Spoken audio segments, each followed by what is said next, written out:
Welcome to the latest edition of our Switching Sectors series. I'm delighted today to be joined by Cheryl Avery, who is Head of Business Operations for the Crown Estate. Cheryl has had a hugely impressive 30-year career spanning both the private and public sectors. She spent time in senior commercial roles for the likes of EDS, Fujitsu and Accenture. More recently, she was Director for Prison Reform for His Majesty's Prison and Probation Service and Asylum Accommodation Centre Director for the Home Office. Cheryl, it's lovely to have you with us today. Thanks, Anna. It's lovely to see you too. Really pleased to have been asked. Thank you. So you've had such a varied career, as I've just said. Was it part of your plan to gain such diverse experience across different sectors? I've never really had a plan. It was just, I relied on my gut instinct. In reality, I'm a frustrated chef. So actually having a career in the commercial world was not my plan. But I somehow fell into it, as many people who end up in a procurement career do. And majority of my career has been in the procurement space. So that's been really interesting. But, the most important thing is for me to do something that I felt fulfilled with, and something where I felt I could make a difference. And particularly the last 10 years in government have really given me an opportunity to do that. And when considering your next career move, what factors have been most important for you? Well, what I've tried to do in each move that I've made, it's really been about taking what I've learned in previous roles so that I've got a really good foundation, so that I'm not going in completely blind, because I'd like to feel that, I've got some opportunity to add some value and consider what I've done elsewhere and bring that to that role. But also I really like to have something that allows me to stretch.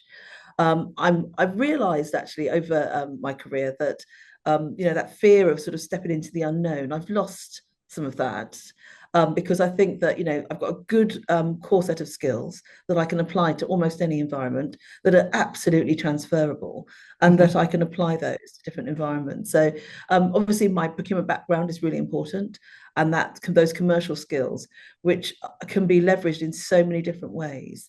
And particularly when I made the move from procurement into the operational delivery world, I found that those skills were eminently transferable and gave me an opportunity to really bring something quite fresh to that environment. So just, using my gut, but also looking for a stretch is what I've been doing for each move that I've made.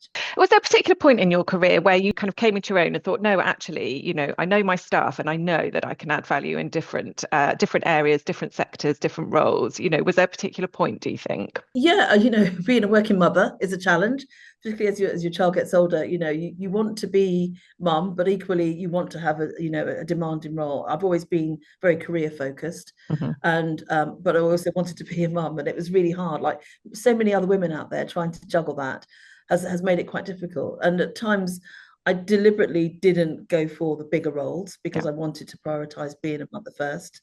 And and being a parent and a wife, doing all of those things, I chose to make very specific decisions at that time. And you do feel that you're sort of missing out on opportunities because you'll see peers around you, dare I say, particularly male peers who are, climbing that ladder, and you feel like you're left behind a bit. And that can feel a little bit unsettling when you know that you're capable, you've got a lot to offer, but you've got to balance. And that's a real challenge, the fact that you have to even contemplate that when you're making a decision. But it's a reality, isn't it, at the end of the day? So, I have stepped back from opportunities. On reflection, do you know what? While opportunities present themselves in one instance, and you may have to say no, doesn't mean that opportunity is not going to present itself again. So you sometimes need to hold your nerve a bit to be confident that those opportunities may well reappear later. Yeah. Which of your previous roles have been the most rewarding, and what made it so fulfilling? Moving from the procurement world, which I knew so well. I had many years in procurement, both in the private sector and in the civil service as well, working for government commercial.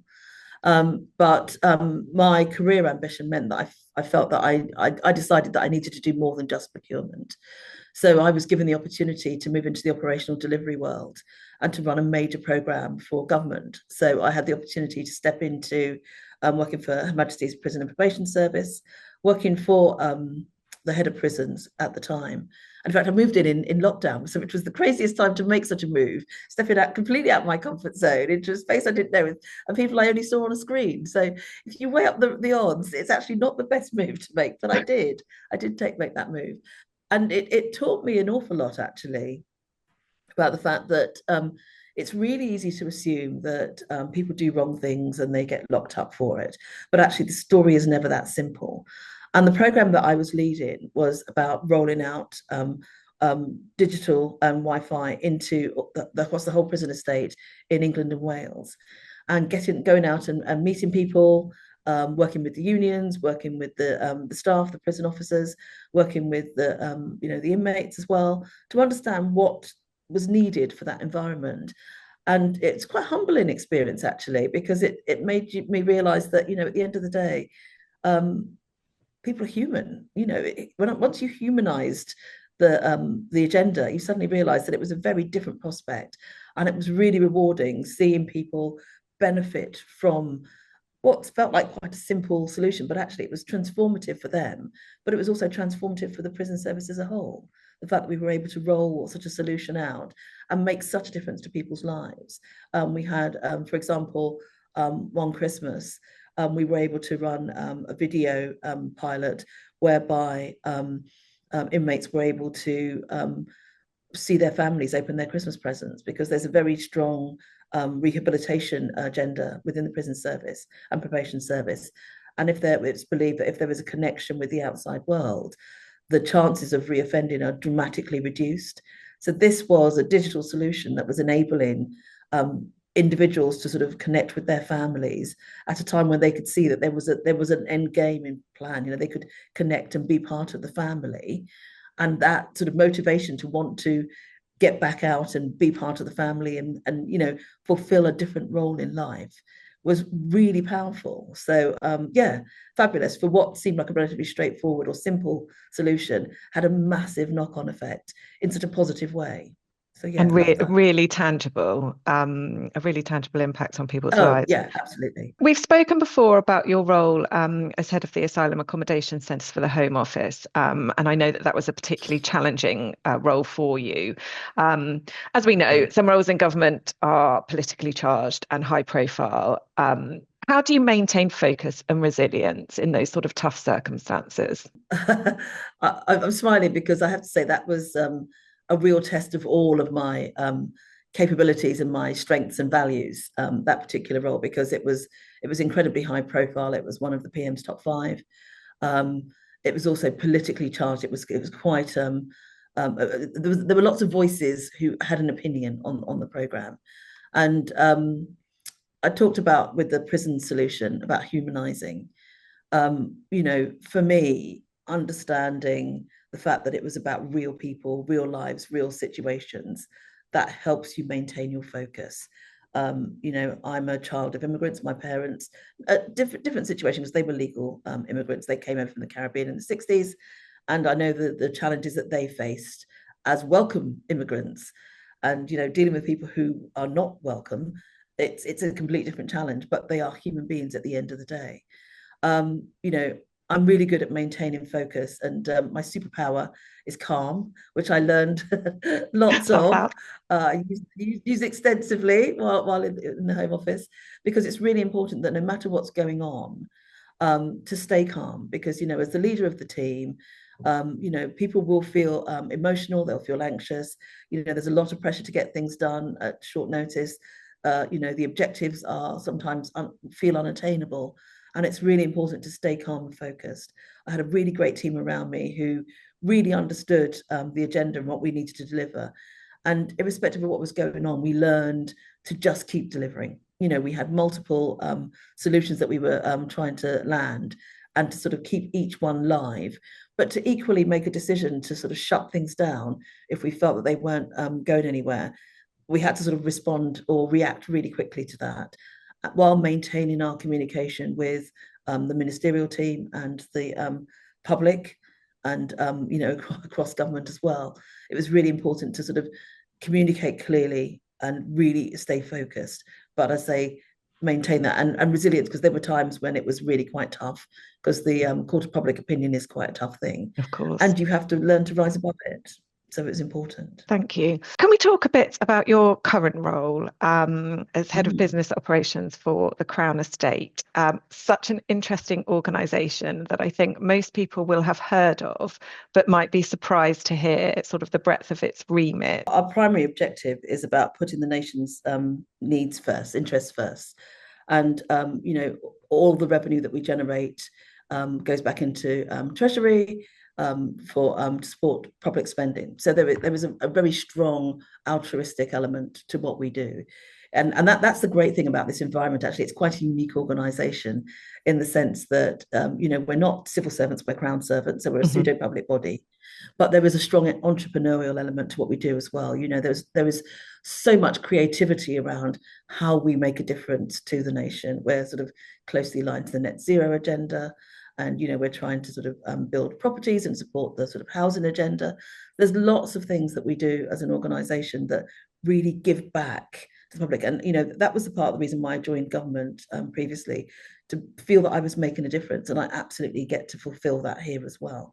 So it's very aligned to my values, which is fantastic. As head of business operations, it's about helping make the organisation work, really. So I've got a very broad and diverse portfolio. So I'm focused on, I lead the procurement team, I lead our operational excellence team, I lead our workplace team.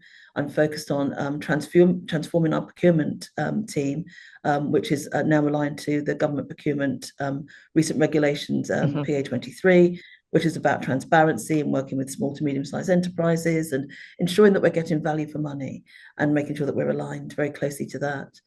And there's lots of activity that's underway. I'm also building out an enterprise-wide program management office, so we get some really good discipline. So a lot of the lessons that I learned in government around structure and order really can apply to this environment. And it's great because it's, I say it's really simple lessons learned, but just makes such a world of difference to the way that we operate. And it means that we've got that visibility, that transparency, and where we are accountable, it is public purse. We Mhm. can show that transparency as well. So fabulous.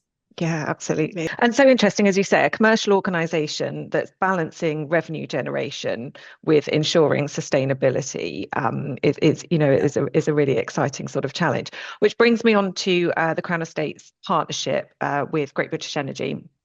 So the ambition is to attract up to 60 billion in private investment to accelerate the development of clean energy infrastructure. So a highly ambitious program of work, isn't it? Absolutely. It's an interesting departure in some respects to what we've done before with this partnership, which is really interesting that we are looking to partner. But also, it's really closely aligned to the things that we've been doing in our marine space anyway.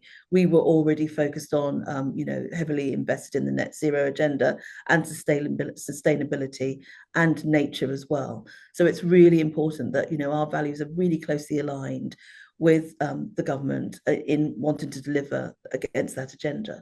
So, the partnership will work so that we will be able to deliver to the agenda that you've already mentioned.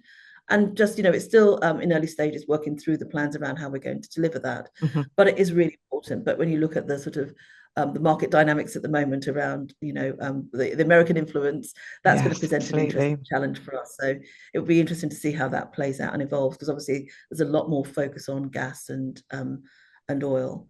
So Mhm. we'll see how Mhm. that plays out. But we're still very much focused on our very clear agenda to support the net zero targets. Bringing the conversation back to you, what do you think your breadth of experience has given you, and how has it defined your approach as a leader? It's taught me that I have a good foundation and a broad skill set, that I've worked in many different organizations. But it also means that I feel that I can turn my hand to most things. Yeah. I'm not afraid to try something new. When I made the move into the prison service and then latterly into the Home Office, they were subject matter areas that I'd previously not been engaged in. But I knew that I could learn. Yeah. And I took a leap of faith, and also I was changing, as I mentioned earlier, changing career focus as well from procurement into operational delivery. But actually, it's emboldened me to make me think that actually, you can give it a go. I've got, a really great set of skills. I'm really good at whole systems thinking, critical thinking. I'm a great communicator. I know how to negotiate well. that's a brilliant foundation on which to build any career. Hmm. And I can apply those skills if I need to almost any environment that I've, wanted to move into. I'm never going to be a finance person, so that's not me. But you know what, I can do so many other things, and Yeah, it's very exciting. I mean, and I get to leverage those skills outside of work. I'm also a trustee with Centrepoint, and I sit on the resources committee, and I get to sort of share my skills and experience in that environment as well. And it's great to be able to do that and give something back to an environment that probably wouldn't have access to that kind of skills or experience in any other sense. So yeah, yeah, it's great. I feel that I could do almost anything, and I'm a horrendously risk averse, or have always been horrendously risk averse. But in the last few years, some of the experiences that I've had yeah, have taught me that actually, what do you need to be afraid of? Because what's the worst that can happen? yeah. You just need to put yourself out there, don't you? Yeah. When you talk about that risk aversion, I think that's really interesting. Would you say it kind of is fall into sort of imposter syndrome particularly, or not, not that far? And if it is imposter syndrome, why do you think that is? Everybody, without exception, has moments where they experience imposter syndrome, and Mm, it is typically a female trait, but I know a lot of men who go through that as well. I met a number of men who've talked openly about it. yeah. And we just have that moment where we just doubt ourselves, where we think, can we do this? Particularly when the stakes are high. If Mm, you're working on something that you know that your contribution and your delivery and the outcomes are down to you, it's a natural feeling to sort of wobble a bit and think, oh my gosh, can I do this? Even though you know you can, everybody has those moments of vulnerability, and that's important to be open about that and to share that, particularly with our teams, because if they think you're superhuman and that you sort of nothing phases you, that could be quite unsettling for them. So it's important yeah. to show some humility and to be honest about moments where you're thinking, what, I really don't know what to do next, or how I'm going to deal with this. But actually, I found that just talking to teams about that is really really good, and sharing that. And I know I don't have all the answers, and Mm, I do when I bring my teams together, I do share that and say, I need them to help me deliver what I need to do, because we need to do it as a team. I am not an island, and I'm not one person who can sort of do everything, but it's really important to share that vulnerability. And I ask that they sort of show some of that humility as well, because mm, mm, that's a really great trait as a leader, to understand your limitations yeah. and to understand, where do you need to supplement skills? And that's also part of how you build a great team, isn't it? You know where the areas where you're not the strongest, and you bring a really good, diverse team together. And anything's possible when you're working in that way, when everybody is, feels open to sort of say, look, do you know what, I'm having a bit of a wobbly day today. I'm not good. Can I have some help? And then you don't feel that you have to plow on and, have this sort of bravado about everything being fine. You Yeah. can have moments of weakness and vulnerability, and the team will come together around you and support each other and get back on track. Sort of creating an environment where there is that psychological safety, isn't it? Can be really powerful. Absolutely. Psychological safety is so important, particularly in this day and age. That I've worked in environments where there's been an absolute fear culture. Yeah. And it's terrifying when you just think, well, I don't know what the next day is going to bring. I don't know if my job is safe. I don't know if I'm delivering the right things, or, are people messaging against me? And you see this sort of Machiavellian sort of plot play out. And it's really unhealthy to have an Mm, environment like that, because odd behaviors manifest and people can't be themselves, and it just drives all the wrong behaviors. An environment where you do feel that there is that psychological safety, you can speak up, you can be honest, you can challenge the mm, direction of a particular strategy or piece of work, and say, not really sure that we're going in the right direction, and know that that comment will be taken in the spirit that it's intended, is really important. You have to have the confidence that people will support you, they will listen to you, they're open to those suggestions, and that you can bring that to a meeting or a discussion. Because in some environments, it's just not welcomed. It has to be very much one person's way or not at all. I don't operate that way, and I love working in this environment that really embraces that. So I do feel perfectly psychologically safe here. And as we've just touched on there, I've always known you as such an authentic and values-driven leader, and someone who believes in sort of paying it back through mentoring, and also, as you say, through your trustee role for Centrepoint. Is there someone you would point to in your career who has particularly inspired you? I'm very lucky. I have this fabulous coach who also became a mentor and a friend. Her name is Dame Neslin Watson Drury. She's just, she has championed women. She's championed people from underrepresented groups, and in fact, she was recently made a Dame in recognition for all the work that she's done. She worked in the NHS for many years as a midwife, and as a nurse, and she has sort of taken on at a time when it wasn't, popular or topical. She stood up for women, I say, in underrepresented groups, and had a voice in that space, and has shown me and others around me that actually it's important to speak up. You can sit by and watch things happen and sort of let them float by, but actually we owe it to future generations and to people, our peers around us, to be, a positive force for good, and to speak up when things aren't right. Champion poor behaviours. Create that environment that we talked about where there is psychological safety. And Dame Nestlin is absolutely brilliant at that. She's an absolute champion. Everybody absolutely adores her because she does it with, as we talked about, such great humility and with grace. And it's just a wonderful individual who just draws people to her, and is continually sort of doing that, and instilling really positive values in people, and works tirelessly. I don't know where she gets all her energy from. I need some of that. Reflecting back on your career to date, what are you most proud of, Cheryl? Making the move from procurement, which was my absolute safety blanket, Yeah. into the operational delivery world, that was a huge risk. I've said to you, I'm horribly risk averse, or have been until recently. And making that move went against every one of my sort of instincts to sort of stay in my comfort zone and thrive in that space. But I knew that I needed to do something different. And actually, I was very fortunate that I was on the government program for the senior leader scheme, and I was had a sponsorship for 6 months with the head of DFT, the Perm Sec at DFT, and she talked to me about being a senior female leader and transferable skills, and gave me the confidence to do this. And I made that move, and I haven't looked back, because I realized that I could not only just move into the environment and be successful, but I could thrive in that environment. And actually, it's stood me in good stead, because the role that I'm now doing as head of business operations is an absolute culmination of my procurement background, my operational delivery background, my work in the private sector, my work in the public sector, and now the work in this environment. It just brings everything together perfectly.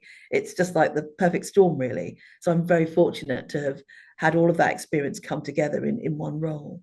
And the fact that I took that leap of faith and took the chance, and look at the rewards that I've got as a result. Yeah, so fantastic. Reflecting on, as we've said, that that kind of breadth of experience that you have in different organisations across the public and the private sector, what in your view can the public sector learn from the private sector, but importantly vice versa? The structure and the order that you get in government is like no other organisation I've worked for.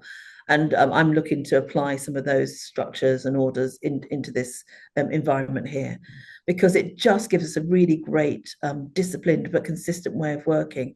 We know where we stand. It creates a transparency, an ease of doing business. It's just fantastic. So I feel that that's really important. I don't want a really cumbersome governance process. I'll hasten to add, because ease of making decisions is the thing that I would say that the government could learn from the commercial world. You need to be able to make decisions really quickly. And I understand the challenges of, public purse and scrutiny, etc., that apply in the government environment. But, being able to make a decision quickly and effectively and standing by it is really important.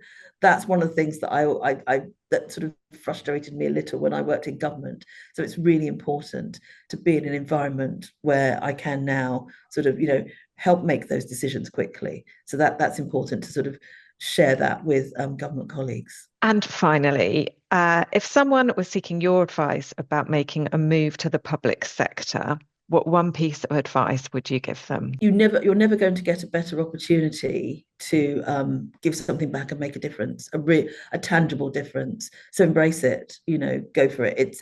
It's a wonderful opportunity. In fact, my daughter is now working for the civil service and so proud and absolutely loving it. Thank you very much, Cheryl. It's been an absolute pleasure to talk to you as always. So I've really enjoyed the session. Thank you very much for your time. No, thank you so much, Anna. It's been really enjoyable. Love speaking to you. Thank you. Thank you.